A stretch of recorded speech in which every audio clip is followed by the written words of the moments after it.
El cáncer de próstata es una proliferación de células malignas en el interior de la glándula. Generalmente existe un crecimiento parejo en cuanto a las distintas líneas celulares, pero en un momento determinado se produce una alteración en la reproducción, y estas no obedecen a la frecuencia de reproducción y comienzan a proliferar en forma desmesurada, sí, y pueden producir efectos locales y a distancia. ¿Qué sería esos efectos locales y a distancia? Claro, es decir, porque da síntomas locales, que ya lo vamos a ver, y a distancia con el tema de las metástasis. Ah, bien. Es decir, la colonización. Salen grupos de células malignas desde la próstata y colonizan generalmente en los huesos, que es el lugar preferido del cáncer de próstata. Recién, doctor, mencionaba los síntomas. ¿Cuáles son los síntomas que presenta esta patología? Bueno, tenemos acá, sí, quisiera hacer una pequeña introducción. Sí. La anterior, por favor. Cada año hay más de 11.500 casos de cáncer de próstata en Argentina. Es el tercer cáncer en cuanto a frecuencia. Por eso hay que realizarse un control anual a partir de los 50 años, que permite detectar la enfermedad precozmente y así obtener un tratamiento menos invasivo y mejor pronóstico. Claro. Pasamos a la siguiente. La siguiente. Ahí está. Bueno, esto es un poco para ubicar la próstata. Muy bien. Tenemos acá una persona parada, donde se aprecian los riñones, los uréteres, que son una especie de cañitos que desembocan en la vejiga. De la vejiga surge la uretra, que llega hasta el pene y hasta el exterior. Pero antes de llegar al pene, tiene que atravesar la próstata. Claro. Que lo estamos viendo acá. De ahí la relación entre los problemas miccionales y la próstata, que es lo que comentaba hace un rato. Pasemos a la próxima. Aquí lo tenemos de perfil, donde se aprecia esto que se ve acá, es vejiga. De la vejiga surge la uretra, que primero atraviesa la próstata y va y atraviesa todo el pene hasta el meato, y se produce la micción. Es decir, ese es el proceso habitual. Y la próstata está acá con un fin determinado. La próstata tiene como función proveer energía a los espermatozoides. Es decir, que en una relación sexual se produce en el momento de la eyaculación la eliminación de los espermatozoides que provienen de los testículos y el epidídimo, que desembocan en la uretra. Las vesículas seminales también proporcionan su material, y la próstata vendría a ser la DAPSA, la IPF, la Action de los espermatozoides. Es la que le provee con la fructosa la energía para que puedan proyectarse, salir y llegar hasta vagina, subir por el útero, y de esa forma ir al encuentro del óvulo, si es que está en ovulación. Si no está en ovulación, lógico, se pierde. Claro. Más o menos está... Sí, está, bueno, claro. estamos siguiendo. Está muy claro, Sí, sí. En cuanto a lo que preguntaba recién Joana, ¿cuáles son los síntomas que un Pasemos paciente... a la próxima. Muy bien, seguimos entonces a continuación. Acá tenemos. Esta es una estadística estadística. de 2017, donde tenemos que en azul los varones. Encabeza el pulmón. Estamos hablando de la mortalidad Cáncer de pulmón. de pulmón. Primer lugar. En segundo lugar, el cáncer colorectal, el intestino. Y ahí nomás, detrás, está la próstata. Es decir que, fíjense que está en un lugar así importante. Importante, sí. Por eso es que toda esta zona tiene que ser evaluada en forma periódica. Pasamos a la próxima. ¿Qué es el cáncer de próstata? Eso ya lo habíamos dicho. Sí. Es el crecimiento descontrolado de células anormales de la próstata, una glándula que solo tienen los hombres. La otra, la tercera causa de muerte por cáncer en los hombres. 20% de los tumores malignos en varones es representado por el cáncer de próstata, con una incidencia mayor a 11.500 nuevos casos por año en Argentina. Es importante. Un número importante. Sí. Importantes estadísticas. 50 años, ¿qué es eso? Es el límite. A partir de esta edad se recomienda realizar una consulta anual con el médico especialista. Es decir que es importante tomar en cuenta ese elemento en cuanto a límite. Al límite. Sí. ¿Puede despertarse antes de los 50 años en una persona? Sí, pero es mucho menos frecuente. Es menos frecuente. De ahí para arriba sí. Claro. ¿Es una enfermedad, un tipo de cáncer que tiene cura, doctor? Sí, ya lo vamos a ver ahora. Perfecto.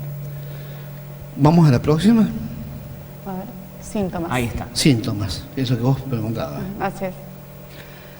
Los síntomas más comunes son los cambios al momento de orinar.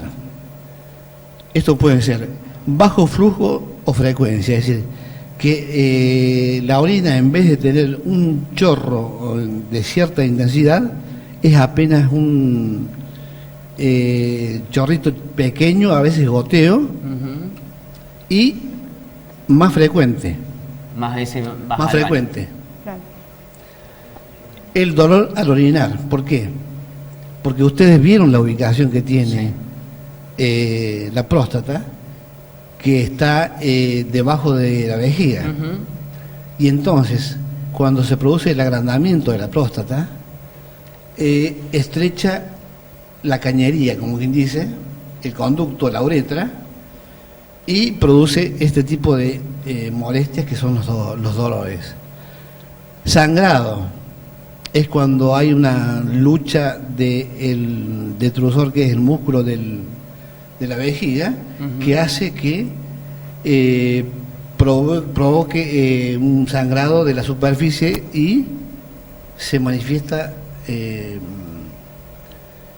en la orina. Es con una sola gotita de orina, de sangre. se tiñe la orina. Y también cuando hay problemas ya más serios en la próstata, ya es la misma próstata la que sangra. Incapacidad más frecuente, es decir, que no puede aguantar la persona tanto tiempo sin orinar, más que nada por la noche. De ahí, folclóricamente, la persona que orina muchas veces en la noche dice que estás prostático o cosas así. Sí. Y es motivado por esto. O sea, doctor, que si alguna persona observa este tipo de anomalías, que no es normal en la diaria cuando uno va a orinar al baño, inmediatamente tiene que consultar a su médico y empezar a hacer los estudios correspondientes. Claro, Ujú. Es así, Es así. es así. ¿Se recomienda mucho orinar de sentado también en los hombres? Es una pregunta porque varias personas me han comentado que su médico de cabecera le recomendó orinar de sentado. ¿Sabes qué pasa? Que entramos en el campo del lenguaje, el último lenguaje que se ha incluido últimamente, que ha causado tantos problemas, de la diversidad de género y de todo lo demás. Es decir, orinar sentado es exactamente lo mismo. Es decir, puede facilitar un poco. Claro, ¿Por qué? yo no lo ¿Por qué? preguntaba en ese ¿Por sentido. qué? ¿Por qué? Por la posición de la vejiga. Claro, a eso yo iba. Claro, que en vez de Sí, puede estar ser una recomendación en vez de médica. estar abajo hacia abajo, está por detrás. Claro. Entonces puede facilitar un poco pero no es de trascendencia el tema de. Perfecto. Ah, muy bien. Muy bien. Bueno, continuamos. Bueno, ¿cómo se diagnostica? Ujú. Los primeros, y acá entramos en el punto rojo del tema. ¿Cómo se diagnostica? Los principales métodos diagnósticos son examen de tacto rectal, y ese es el punto, prueba de antígeno prostático específico. Ujú. En el primer punto, el examen de tacto rectal es lo que es, hay una especie de miedo tradicional de los hombres a efectuarse un control prostático. Ujú. ¿Por qué? Por el temor al dedito en la cola. ¿Mm? Y encima de eso tenemos el triste récord de ser mucho más flojos que las mujeres. Yo pienso que el motivo que las mujeres son más disciplinadas para los controles ginecológicos, mamarios, de recto, demás, es que ellas han probado el sufrimiento, la mayoría, con el tema del parto, El parto, claro. que nos diferencia de los hombres. Nosotros somos mucho más flojos, mucho más flojos y más temerosos. Temeroso, sí, sí. ¿Mm? Para tranquilidad de la gente, les digo que es el tema del tacto rectal, medio que sea cuando se puede evitar, se hace. Claro. ¿Por qué? Porque contamos con métodos de diagnósticos bastante buenos, Avanzados. como es avanzado, que es la prueba del antígeno prostático, Claro. y también al mismo tiempo la ecografía de próstata y vejiga. Entonces esto le evitaría el tacto rectal, que produce miedo, vergüenza, Incomodidad y demás. incomodidad. Ajá. La prueba del antígeno prostático, ¿cómo se realiza? ¿Es un análisis Es un simple análisis de sangre. de sangre? Un simple análisis de sangre, es como para contar la cantidad de glóbulos rojos. Claro. Habitualmente, es decir, a los pacientes míos, yo el tacto rectal medio que lo evito por los motivos explicados. Perfecto. Muy bien. Pero me guío más que nada por antígeno prostático y por ecografía. Y he notado últimamente que los imagentólogos, es decir, aquellas personas dedicadas a estudios radiológicos, ecográficos, tomográficos, evita el control tan seguido de la ecografía cuando el antígeno no se mueve. Ahora, acá hay un punto que es importante aclarar. El antígeno prostático se puede mover por dos razones. Por patología benigna por un lado y por cáncer por otra. Claro. porque está la hiperplasia benigna de próstata, que produce los mismos síntomas que decíamos recién, las dificultades urinarias. ¿Mm? Entonces, con un antígeno al lado, nosotros tenemos, y la ecografía, tenemos una visión un poco más completa y se inclina hacia patología benigna o patología maligna. Bien. Doctor, recién mencionaba, bueno, estos son los principales métodos de diagnóstico. Sí. ¿Hay algún otro o son esos nomás? No, sí está. ¿Hay más? Sí, está la tomografía, está la Claro, eso también. tomografía y la resonancia, ya cuando se quiere hilar más fino, ¿no? Muy bien. Pero eso generalmente se hace cuando ya se comprueba una patología. Claro. Hay una patología. No en el común denominador de gente que no tiene manifestaciones. Doctor, hablamos que la edad de 50 años es como el límite y a partir de esa edad hay que empezar a hacerse los chequeos una vez por año, pero por ahí el mayor riesgo empieza a suceder cuando uno tiene 65 o tiene alguna referencia de algún familiar que ha pasado por eso. Sí, sí. El tema hereditario es muy importante. Claro. Es decir, el antecedente de cáncer de cualquier tipo, como al mismo tiempo el antecedente de cáncer de próstata en alguno de los hermanos, padres, hacia arriba, nos obliga a ser bien específicos en cuanto al control y hacerlo más riguroso. ¿Está contestada la pregunta? Sí, perfecto. Así que ahí sería donde se hila fino, como decía usted recién, con tomografía, con demás. Muy bien. ¿Se puede evitar el cáncer de próstata? Sí, se puede evitar, más que nada con cierta alimentación. ¿Cómo cuál? Que sea, es decir, más que nada evitar los aderezos que se utilizan para las comidas y al mismo tiempo la consumición de un elemento natural que es el polen. El polen consumido en forma cotidiana ayuda a que se provoquen cambios en la próstata. Es decir, que no con síntomas, sino como un método preventivo. Sí. ¿El calor también afecta? ¿El calor en las zonas bajas, por ejemplo? Sí. El calor y los traumatismos. Claro, los golpes y demás, esas cosas. Y vos me tocaste un punto que es importante, que es en el caso de los camioneros o las personas que trabajan próximo a fuentes de calor intensa, sí.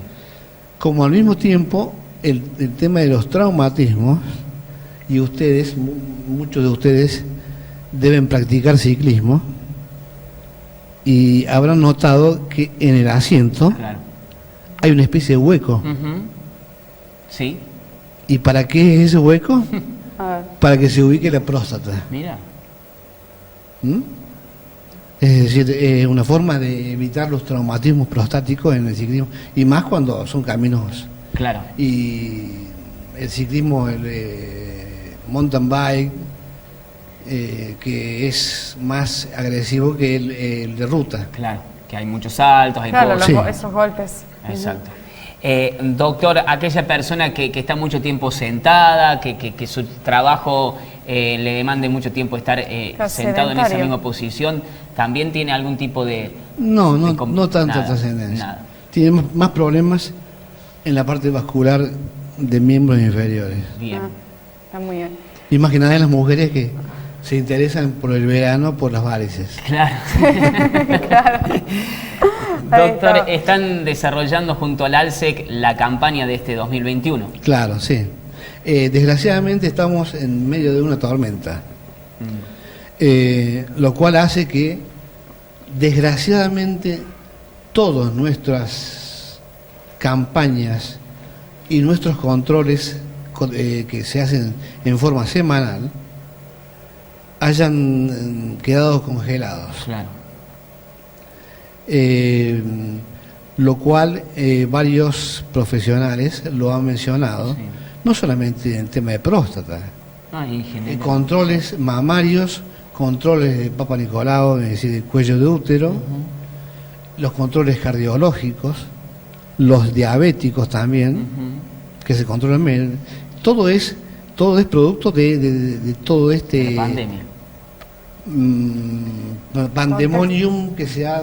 Contexto. Ayer fue el Día Mundial de la Donación de Sangre y también cayó la cantidad de personas que donan claro, por temor a contagio. Y demás.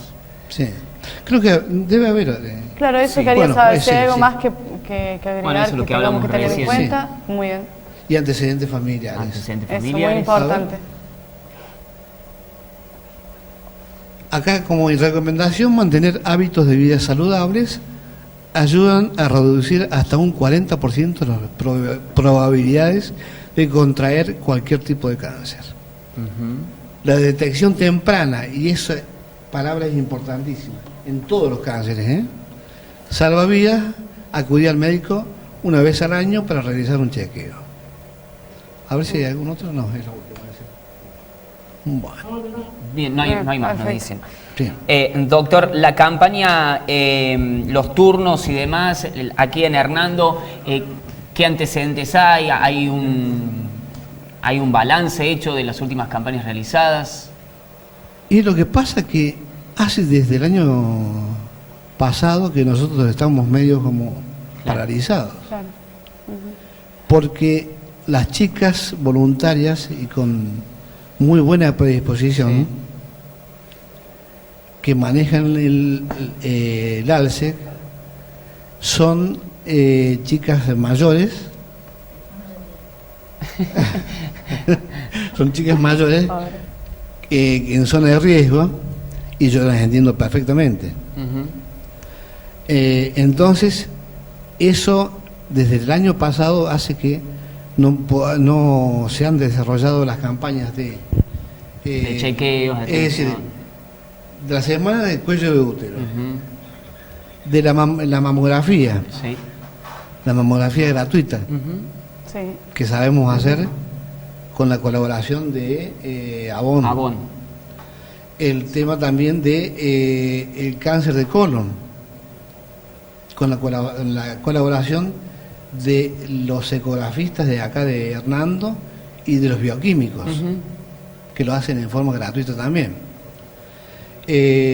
También tenemos el caso de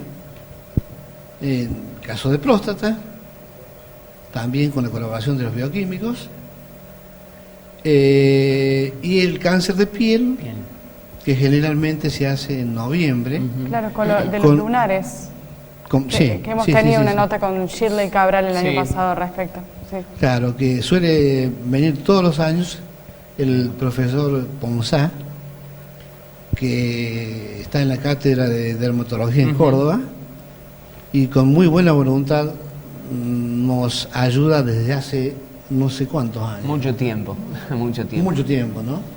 Pero lo importante es que esta semana del cáncer de próstata, el sentido de esta entrevista, como decimos al comienzo, es llevar conciencia, tranquilidad también, porque, o sea, cuando uno escucha a un profesional, como es el caso del doctor, estamos escuchando a una persona que sabe, y a no tener miedo, o sea, de hacerse los chequeos, a revisarse, a prestarse atención al comportamiento del cuerpo de cada uno de nosotros. Eso es fundamental y me parece fantástico que lo reciban. Lo que ocurre que es hacerse el distraído nos lleva a situaciones mucho más difíciles. ¿Por qué? Porque no solamente se desarrolló el cáncer en la próstata, sino que mandó un grupo de células que colonizan a distancia, generalmente en los huesos, en hígado o en pulmón o en cualquier otro órgano. Claro, afecta a otro lado. Claro, y entonces ahí es más difícil de controlar. Exacto. Pero bueno, como decía el doctor, también para llevarle tranquilidad, tiene cura. Si viene que cuidarse, tiene cura. Sí, por supuesto. Que está la radioterapia, la quimioterapia, es decir, que tenemos, y también al mismo tiempo la terapia hormonal. La terapia hormonal, que da la casualidad que la droga es la misma que se presenta en la formulación de un anticonceptivo que se le administra a las mujeres. Y generalmente ese anticonceptivo se da con fines de disminuir la cantidad de vello, es decir, el hirsutismo, y al mismo tiempo con la hormona femenina va regulando así el tema de la menstruación. Pero está incluido hasta en la terapia femenina ese método, ese antiandrógeno.